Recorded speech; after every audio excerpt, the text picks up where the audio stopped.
Skenario sungai. Struktur ekonomi Indonesia tahun 2045 berbentuk belah ketupat. Jumlah kelas menengah lebih besar dibanding penduduk miskin maupun konglomerat. Begitupun dengan sektor manufaktur, sektor menengah lebih besar dibanding sektor kecil maupun sektor besar. Kelas menengah ini memiliki sikap mandiri, kritis, dan menjunjung tinggi kesetaraan. Mereka juga memiliki peran besar dalam ekonomi, selain mendorong terciptanya kemitraan antara industri besar, kecil, dan menengah. Mereka juga banyak mencetak entrepreneur di berbagai daerah. Langkah ini membantu meningkatkan kemakmuran masyarakat lebih merata, sehingga stabilitas ekonomi dan sosial lebih terjaga. Di sisi lain, pemerintah secara serius menerapkan teknologi pada sektor agro, serta menopangnya dengan infrastruktur baik. Hal ini untuk mengimbangi teknologi sektor industri yang lebih dulu maju.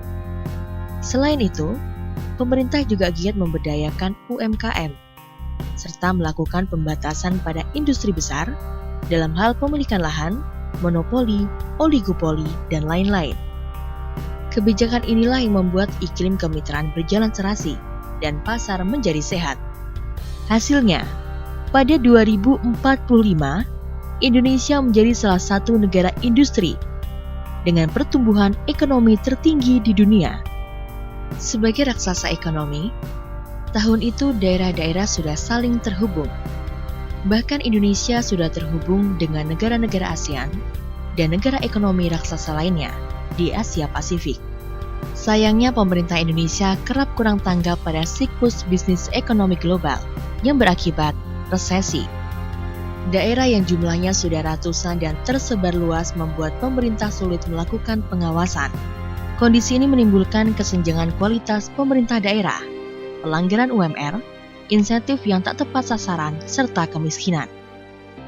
Sengketa tanah antara rakyat dengan industri masih terjadi. Begitu juga dengan korupsi, tetapi dengan kuantitas dan kualitas yang jauh berkurang. Kondisi geografis kepulauan dengan jumlah penduduk banyak dan beragam masih jadi kendala bagi pengelolaan negara yang efisien, efektif, dan adil.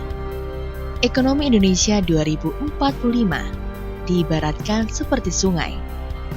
Meski tercemar beberapa sampah persoalan, namun kondisinya masih cukup efektif untuk mendorong perekonomian bangsa ke arah yang benar, ekonomi yang berkeadilan sosial.